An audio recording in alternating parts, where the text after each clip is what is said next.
Alléluia, Nzambe, komisama.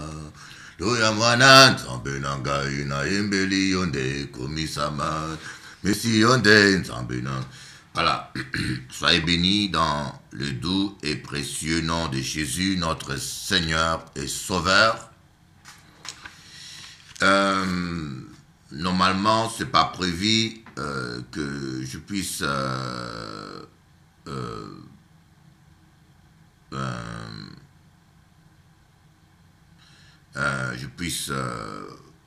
intervenir à cette heure, mais j'avais envie de discuter un peu avec vous, de partager avec vous quelque chose que je trouve important, que je vais essayer de développer demain. Les bonnes attitudes pour réussir. Je prépare un message que j'intitule « Les bonnes attitudes pour réussir ». Vous savez que moi, je suis convaincu que la réussite est à la portée de tout homme. La réussite est à la portée de tout homme.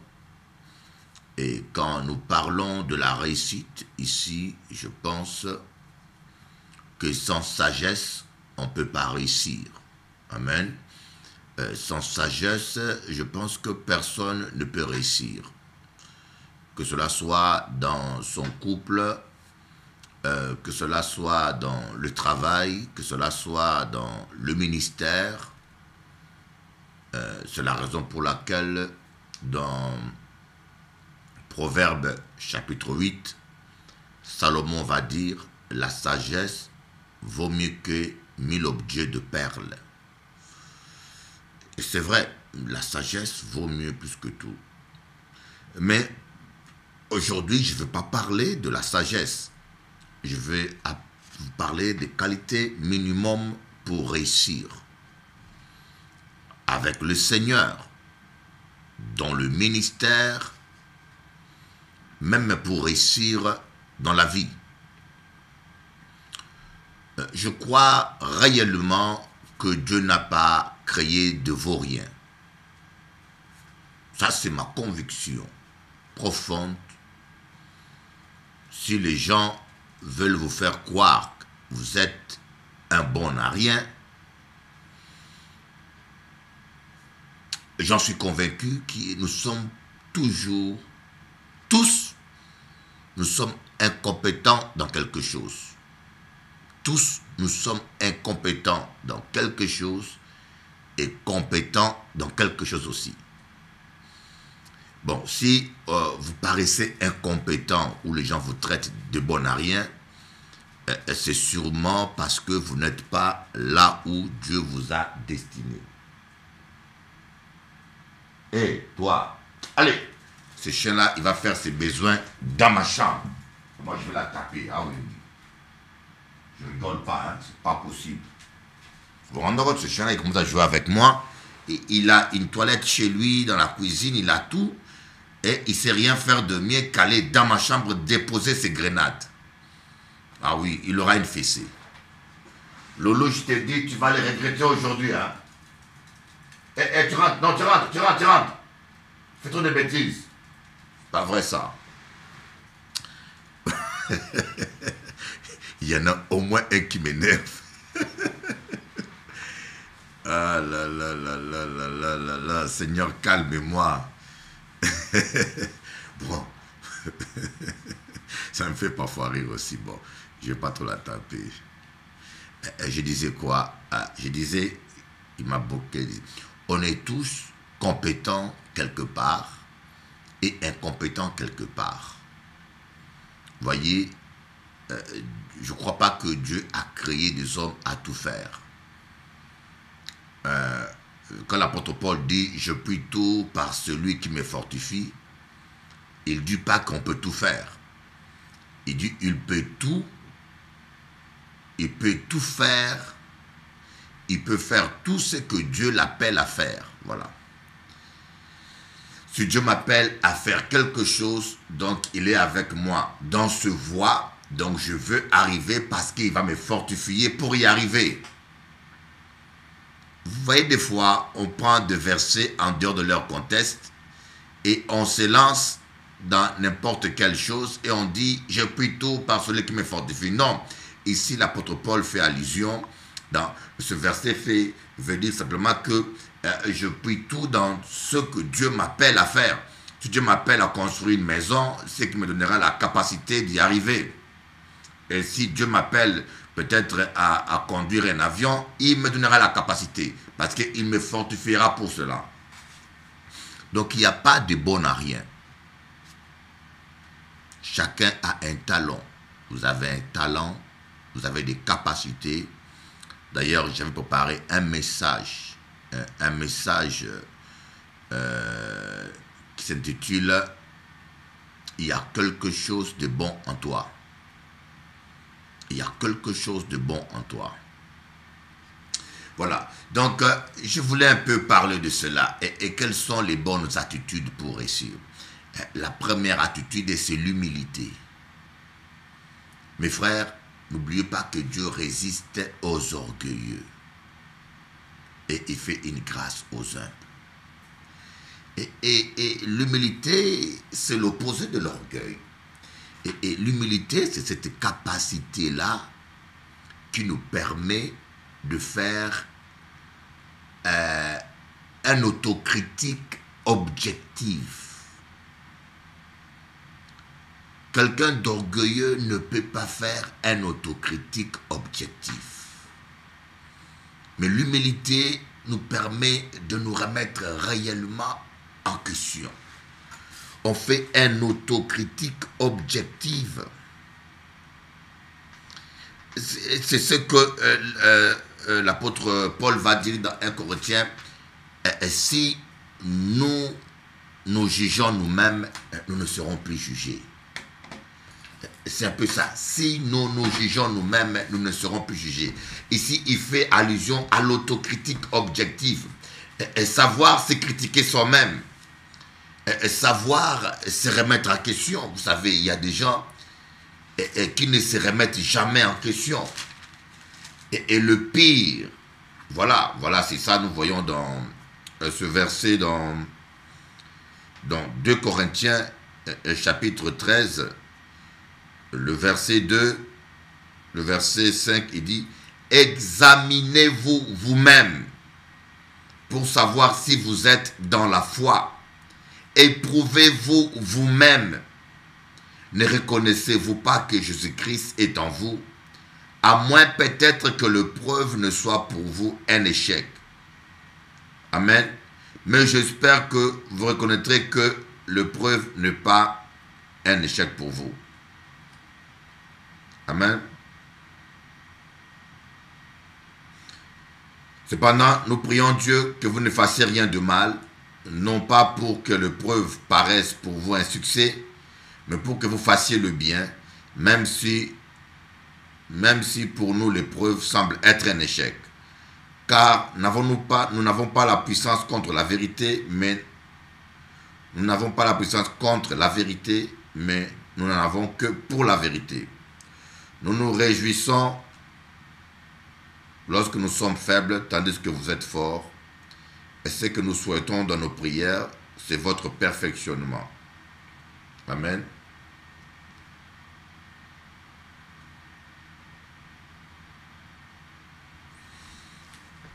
Il y a un passage qui va dire si nous nous jugeons nous-mêmes, nous ne serons pas jugés. Mais comment peut-on s'examiner soi-même quand on n'est pas prêt à se remettre en question? On ne demande pas que le Saint-Esprit vienne nous examiner. On demande non. Nous avons une part. Vous savez, lorsque nous commençons à nous examiner nous-mêmes, le Saint-Esprit vient nous aider. Donc, il faut un chrétien, pour réussir, il faut être prêt à se remettre en question, à remettre ses méthodes en question. Je me rappelle de demi-finale de la Coupe d'Europe qui vient de passer. J'aime beaucoup le football, hein, j'aime beaucoup ça. Et j'ai suivi la demi-finale de la Coupe du Monde entre l'Europe, entre la France, contre l'Espagne. Mais je vous dis, j'étais outré, déçu et outré, parce qu'au premier mi-temps, l'équipe de France n'avait aucune solution. Ils étaient dominés dans tous les sens, il n'y avait aucune solution. Et après la mi-temps, on espérait que l'entraîneur allait reconnaître, remettre en question son système et reconnaître que ça ne marche pas et essayer de trouver un autre système pour gagner le match. Il a remis la même équipe avec le même système. On était tous déçus. Et un journaliste a dit, ça c'est un signe d'impuissance. Vous voyez, c'est un peu ça qui arrive lorsqu'on ne sait pas se remettre en question. Ou même par orgueil, même quand l'échec est là, même quand ça ne marche pas. Voilà pourquoi l'apôtre Paul dit, examinez-vous vous-même, parce que des fois, l'épreuve, Dieu peut nous mettre devant une preuve pour nous amener à nous remettre en question. Mais quelqu'un qui est orgueilleux ne remet pas ses méthodes en question, même quand le résultat est négatif, même quand ça ne marche pas, même quand tout le monde lui donnera des conseils, même quand les gens vont le conseiller dans les... Mais quelqu'un qui n'est pas humble et quelqu'un des fois qui est borné par son orgueil, il peut échouer. Ce sont ces genres de personnes qui donnent la faute à tout le monde sauf à eux-mêmes. C'est un peu le manque d'humilité qui a poussé Adam à dire à Dieu, c'est la femme que tu as mis en moi. C'est la femme que tu as mis près de moi. Adam manque d'humilité. Au lieu de dire, Seigneur, c'est moi. J'ai fait une bêtise. J'ai écouté cette femme et j'ai mangé le fruit par complaisance. J'ai désobéi à ta voix. J'ai écouté la voix de la femme au lieu d'écouter ta voix, Dieu. Et je pense que la sentence aurait pu être différente. Mais Adam a dit, non Seigneur, c'est la femme que toi tu as mis. Voilà. L'orgueil, le manque de l'humilité nous pousse toujours à vouloir accuser les autres personnes, nous pousse toujours à donner la faute aux autres, à celui qui n'est pas gentil. J'ai échoué parce qu'on ne m'a pas beaucoup aidé. J'ai échoué parce que le pasteur ne m'a pas conseillé. J'ai échoué parce que le moniteur est raciste. J'ai échoué parce que un tel ne m'aime pas. J'ai échoué. C'est tout le monde. C'est tout le monde sauf toi. Allô, bonjour.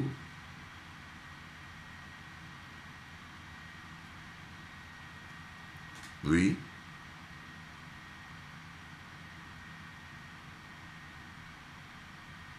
J'ai déjà parlé avec elle de ça. Je serai dans l'avion, moi.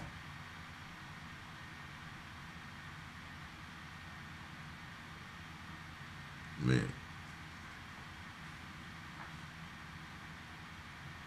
Oui.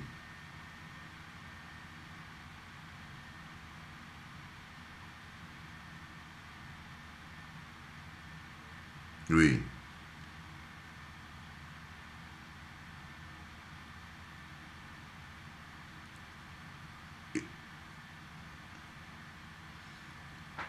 Oui, des petites vitres là. Bon, les trois portes, ça coûte combien chaque porte?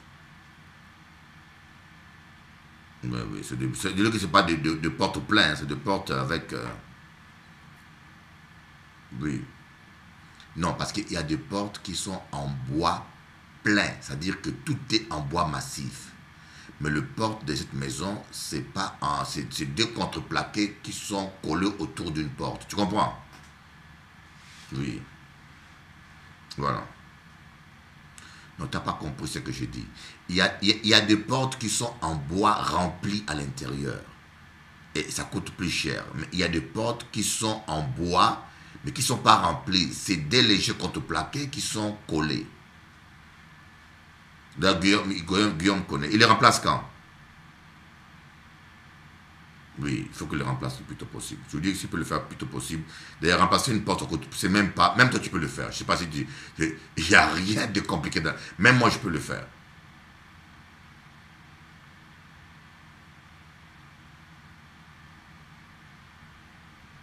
D'accord. Je te rappelle, comme je suis en direct, on se rappelle après. Je suis en direct là.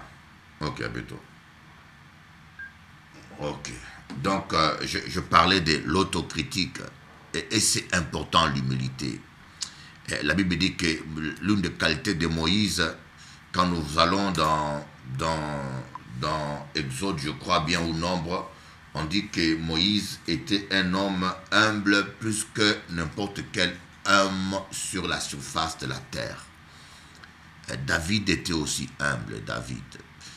Et quand nous manquons d'humilité, on ne peut pas progresser. D'ailleurs, Salomon va dire, si vous voyez un homme qui est sage à ses propres yeux, il y a plus d'espérance pour un insensé que pour lui.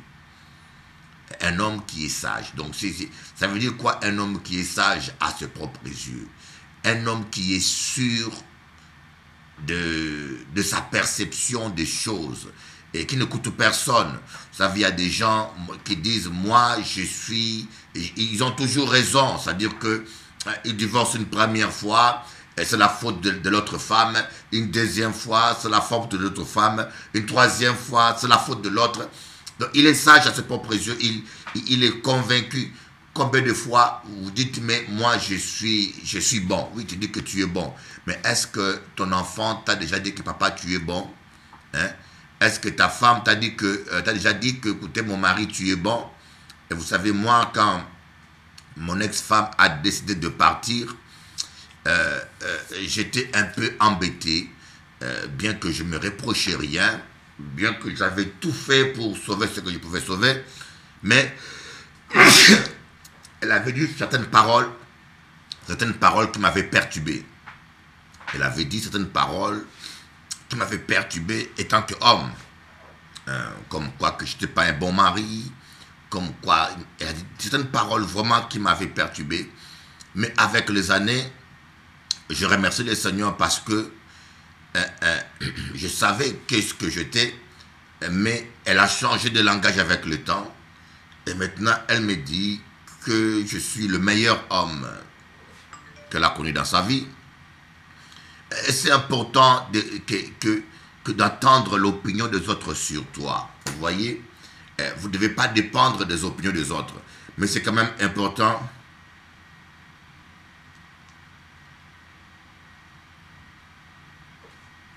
C'est quand même important de savoir ce que Dieu pense de toi. Et c'est aussi important que, j'ai dit bien, un enfant de Dieu, quand les gens te donnent, il ne faut pas aller à l'autre extrémité où vous commencez à dépendre de l'opinion des autres. C'est-à-dire que quand les gens vous donnent leur analyse des choses, amenez-les dans la présence de Dieu et remettez-vous en question. Parce que très souvent aussi les gens nous accusent à tort, très souvent aussi les gens nous condamnent à tort, très souvent aussi les gens nous pointent les doigts à tort, vous voyez, par méchanceté, par jalousie, et ça arrive souvent. Donc il faut l'équilibre. Mais je dis bien, quelqu'un qui est vraiment humble, c'est quelqu'un qui se remet en question, pas devant les hommes, mais devant Dieu. Voilà. Savoir écouter et amener les conseils, les critiques, amener tout dans la présence de Dieu et demander au Saint-Esprit, Seigneur, montre-moi ce qui ne va pas en moi, montre-moi ce qui doit changer en moi. C'est très important de se remettre en question. Mais malheureusement, deux fois, et quand on ne sait pas se remettre en question, et les conseils des autres, même les critiques positives, ne nous apportent rien du tout.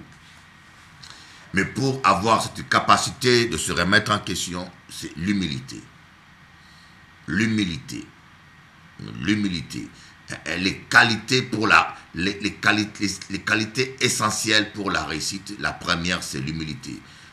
L'humilité qui nous amène même à la repentance, vous voyez. Quand on a commis un péché, on est prêt à le reconnaître et à demander pardon à Dieu. Et la deuxième qualité pour réussir, pour le succès, c'est la capacité de garder une foi positive. La capacité que je dirais quelque part, quand on parle de la foi, je cherchais comment définir ce concept. J'arrive pas à trouver le mot adéquat. mais la capacité de rester positif, donc de garder une foi positive. Ça veut dire quoi? Nous avons tous de mauvaises expériences. Est-ce que nous avons tous eu de mauvaises expériences dans nos vies?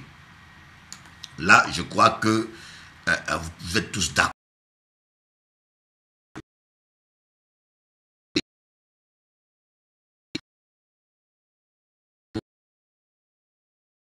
Dans la réalité, oh, la connexion.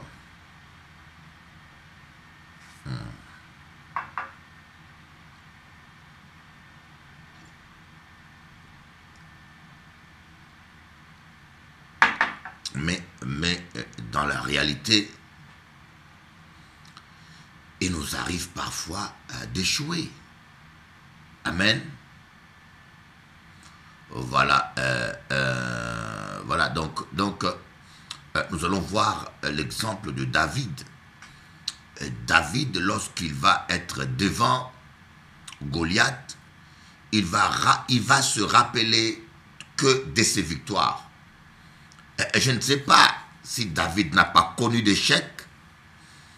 David, devant Goliath, ne s'est pas rappelé que son père l'avait jugé bon à rien, que sa famille l'avait méprisé pour le mettre garder les brebis. Il ne s'est pas rappelé qu'il manquait d'entraînement militaire. Il ne s'est pas rappelé que il aurait pu dire les habits de Saul n'arrivaient même pas à entrer en lui, de Saül. Mais David devant Goliath, il ne s'est pas rappelé des choses négatives. Oh my God. David était un homme positif, un homme de foi. Il s'est rappelé que des victoires. Il s'est rappelé. Faites attention avec tout ce que vous gardez dans votre dépôt. Comme l'apôtre Paul dit, dépôt, oui, dépôt. L'apôtre David, dépôt. L'apôtre Paul dit à Timothée, oh Timothée, garde les bons dépôts. Les bons dépôts, c'est quoi les dépôts? Les dépôts, c'est là où on garde les marchandises qu'on va vendre. Les dépôts, c'est là où on garde des choses précieuses qu'on va utiliser. Vous voyez, les dépôts, ça peut être des enseignements que vous recevez. Le dépôt peut être aussi, malheureusement, il y en a qui n'ont pas de dépôts agréables. Dans leur dépôt, il y a de la nourriture empoisonnée. Dans leur dépôt, c'est rempli de leurs échecs. Leur dépôt, c'est plein d'échecs, plein d'expériences négatives. Et leur dépôt n'a que ça. Et c'est normal que demain, vous devenez négatif et que vous ne comprenez pas que votre foi n'arrive pas à progresser. Dans votre dépôt, vous devez garder que des bonnes choses. Essayez de garder des bons souvenirs. Essayez de garder des bons moments. Même, vous savez, il y a des couples même qui ne savent pas garder des bons souvenirs. Il y a des amis qui ne savent pas garder des bons souvenirs. Moi, il y a des gens, quand par exemple, je pense à certaines personnes qui m'ont fait du mal, je m'efforce de penser aux bons moments qu'on a passés avec eux. Quand la Bible dit « aimez vos ennemis », aimez vos ennemis, mais comment aimer ses ennemis? Voilà, des fois on dit aux gens « aimez vos ennemis ». Mais on ne dit pas aux gens comment aimer les ennemis. Pour aimer les ennemis, premièrement, il faut garder des bons souvenirs de vos ennemis et des bons moments. Voilà, quelqu'un peut te faire du mal aujourd'hui, mais efforce-toi de te rappeler du bien qu'il t'avait fait avant ce mal. Efforce-toi de te rappeler des services qu'il t'avait rendus. Efforce-toi de te rappeler des moments agréables que vous avez passés. Voyez, vous trouverez en vous quand même une force, l'énergie pour arriver à l'aimer. Mais si lorsque vous pensez à quelqu'un, vous pensez toujours au moment où il vous a foutu une gifle sur le visage, alors qu'il y a des jours où il t'avait amené à l'hôpital, il y a des jours où il t'avait servi à manger, il y a des jours où il t'avait consolé, il y avait des jours où il t'avait donné de l'argent, mais toi tu te rappelles seulement de cette gifle que tu avais ramassée sur le visage. Et c'est normal que tu n'arrives pas à l'aimer. Parce que dans ton dépôt, tu gardes des choses négatives. Oh my God. Donc nous devons apprendre à garder des choses positives dans notre dépôt pour que notre foi se nourrisse de cela. Et voilà, David est devant Goliath. Il s'est rappelé de sa victoire contre l'ours. Il s'est rappelé de sa victoire contre le lion. Et cela l'a fortifié, l'a donné la force. Ne soyons pas esclaves de notre passé, mes amis. Ne soyons pas esclaves de notre passé. Gardez les choses positives. Nous avons tous été persécutés à un moment donné. Nous avons été tous rejetés à un moment donné. Vous voyez, nous avons tous été insultés à un moment donné. Mais il y a des gens qui n'arrivent plus à vivre une vie chrétienne normale parce qu'ils se rappellent toujours, on m'avait insulté, et ils pensent que tout le monde va l'insulter. C'est-à-dire qu'ils sont à la défensive. Vous voyez, quand un corps est attaqué, quand le corps humain est attaqué, il génère des anticorps pour se défendre. Vous voyez, les anticorps, c'est comme ça qu'on fabrique les virus. On prend c'est comme ça qu'on fabrique les vaccins. On prend un virus, on le met dans un corps humain sain et ce corps réagit, produit les anticorps et c'est avec ce genre d'anticorps qu'on fait des vaccins pour pouvoir protéger les gens. Et c'est un peu ça qui se passe. Les virus, les vaccins sont des virus traités. Des virus traités. Ce virus-là, il ne donne pas la maladie, mais il provoque le corps humain à créer des anticorps. Et des fois, nous avons des anticorps contre l'amitié. Oh, je ne sais pas si quelqu'un a déjà entendu ça. Anticorps spirituel contre l'amitié ou contre l'amour. Vous voyez, vous avez déjà tellement été haï, combattu, que vous ne croyez plus à l'amour et vous êtes tout le temps à la défensive. Vous avez des anticorps, même quand quelqu'un vient pour vous aimer, même quand quelqu'un vient pour vous aider, vous avez peur, vous êtes en train de le repousser parce que vous avez développé des anticorps, des mauvaises attitudes contre l'amitié. Et en fin de compte, de telles personnes deviennent sauvages. Et en fin de compte, ils se mettent eux-mêmes à l'écart. Ils s'excluent eux-mêmes. Et en fin de compte, après, ils disent, les gens me rejettent, les gens ne m'aiment pas. La plupart des fois, on a développé, on a gardé des anticorps, des mauvaises attitudes qui ont été générées par des persécutions. Voilà. Par des persécutions que nous avons reçues. Attitudes générées par des persécutions que nous avons reçues.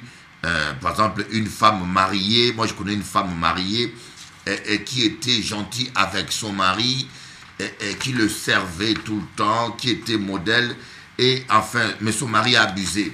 Et puis elle m'a dit, Bishop Eli, moi j'ai été une fois gentil avec un homme, on a abusé de moi, dorénavant je serai plus gentil, maintenant je deviendrai dur, maintenant je serai exigeant.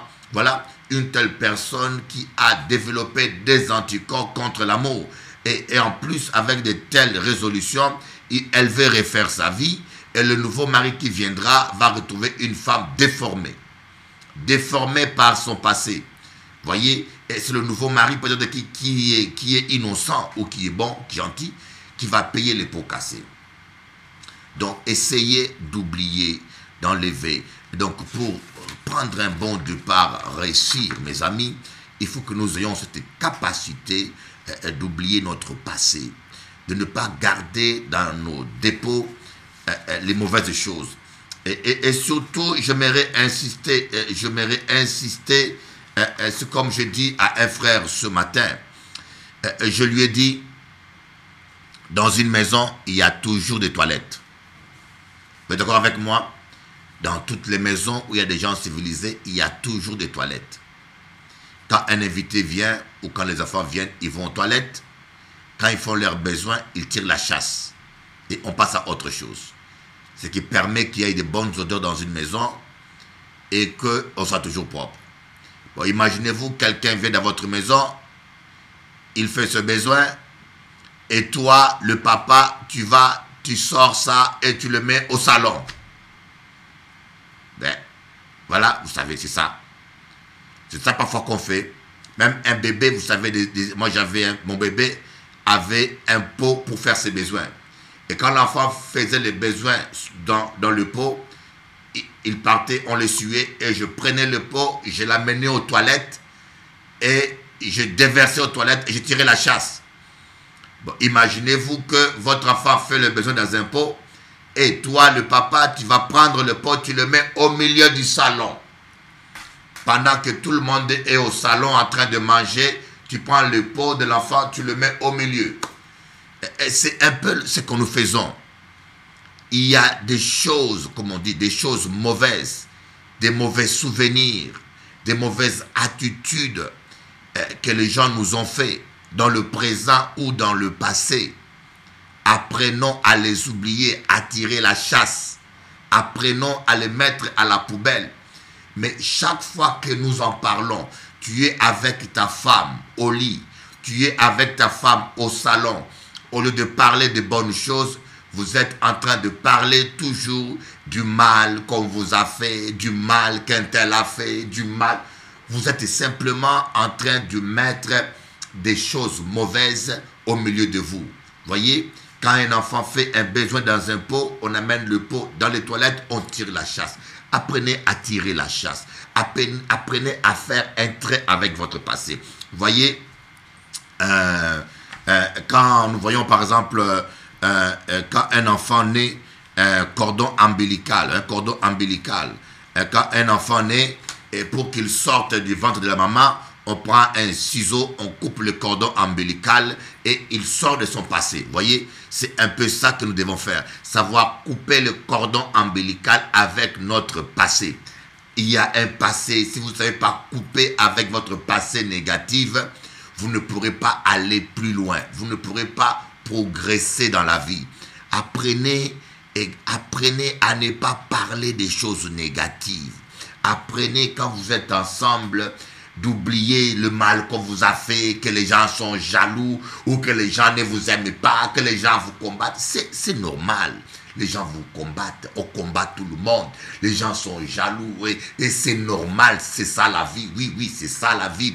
Quelqu'un a parlé mal de vous, c'est normal. Vous avez du succès. Et heureusement, on parle du mal des gens qui réussissent toujours. Mais n'en faites pas une histoire. N'amenez pas ces critiques partout. Au lit avec ta femme, tu parles de critiques. Au salon, tu parles, c'est-à-dire que tu es en train de polluer l'atmosphère de ta vie présente. Ne polluez pas l'atmosphère de votre vie. Ne polluez pas. Et voilà pourquoi des fois vous sentez que vous n'avez plus envie de rien, ou vous n'avez pas la joie, vous ne sentez pas la joie de vivre. Et souvent est dû à ce genre d'attitude. On est toujours en train de parler négatif. Alors, troisièmement, la bonne attitude pour le succès, c'est avoir un cœur noble. Un cœur noble. Un cœur noble. Nous voyons le cas de Moïse, qui avait un cœur noble. Un cœur noble, c'est quoi? Un cœur noble, c'est un cœur reconnaissant. Un cœur plein d'amour. Voyez, le cœur noble en Moïse, en Abraham, nous allons voir Abraham avait un cœur noble. Agar avait un cœur noble. Isaac avait un cœur noble. Nous allons voir toutes ces choses-là. David avait un cœur noble. Amen. Joseph avait un cœur noble. Nous allons voir 6 personnes. Vous avez le chiffre 6, c'est le chiffre de l'homme. Vous savez ça? L'homme a été créé le 6e jour. Voilà, un cœur noble. Moïse, par exemple, quand Dieu lui a dit, Moïse, je vais je vais éliminer ce peuple et de toi je ferai une grande nation. Moïse a dit non. Il avait un cœur noble. Il aimait de tout son cœur le peuple d'Israël. Étant qu'intercesseur, il est resté fidèle comme intercesseur. Il a dit à Moïse, Moïse a dit à Dieu, si tu le fais, efface mon nom du livre de vie. Est-ce que vous vous rendez compte à quel point Moïse était engagé, il avait l'amour pour le peuple d'Israël. Si tu fais ça, Seigneur, efface mon nom du livre de vie. Voyez, Agar, par contre, Agar, c'est l'antithèse, manque de noblesse, c'était une esclave. Elle a manifesté l'ingratitude. Vous voyez, un cœur noble, c'est un cœur qui est reconnaissant. Et quelqu'un qui n'est pas reconnaissant, c'est une esclave. Comme je vous dis, l'esclavage, la pauvreté est une mentalité, ce n'est pas un compte en banque. Quelqu'un peut avoir un compte en banque, zéro, mais il est riche toujours. Parce qu'il a un cœur noble. Vous comprenez? Agar, Sarah a donné l'honneur de coucher avec son mari. Mais comme en reconnaissance, Agar n'a trouvé rien de mieux que mépriser, se moquer de Sarah, mépriser Sarah. C'est le manque de noblesse. Nous voyons Abraham, il avait un cœur noble. Lot n'avait pas tout à fait une bonne attitude, parce que c'était à Lot de calmer ses bergers. Mais il ne l'a pas fait. Il s'est séparé avec Abraham. Mais lorsque Lot a été capturé, pris en esclavage, Abraham a eu un cœur plein d'amour. Il s'est rappelé que c'était son neveu. Il a exposé sa vie. Il a pris 318 serviteurs nés de sa maison. Il les a armés et il est allé faire la guerre pour libérer Lot. C'est ça un cœur noble. Un cœur noble ne garde pas rancune. Isaac avait un cœur noble. Abimelech et le persécuté. Chaque fois qu'il creusait un puits, on venait mettre des pierres dessus. On venait boucher ces puits de pierres. Et Isaac ne se battait pas. Il abandonnait le puits. Il allait ailleurs. Et ses serviteurs creusaient encore un autre puits. On venait encore mettre des pierres. Jusqu'à ce qu'il est allé. Un cœur noble n'aime pas les disputes. Il est parti encore. Et enfin, quand Abimelech a vu que Isaac était béni et que Isaac était prospère, Abimelech a eu peur. Il est venu demander pardon à Isaac. Il est venu rechercher la paix. Mais comme Isaac avait un cœur noble, Isaac a écouté Abimelech. Il lui a pardonné. Il a fait un festin. Il a fait à manger pour Abimelech, une fête. Et quand Dieu a vu ça, oh, Dieu a dit, voilà, quelqu'un qui a un cœur noble. Le lendemain, après qu'Abimelech soit parti, ils ont eu de l'eau en abondance dans un puits.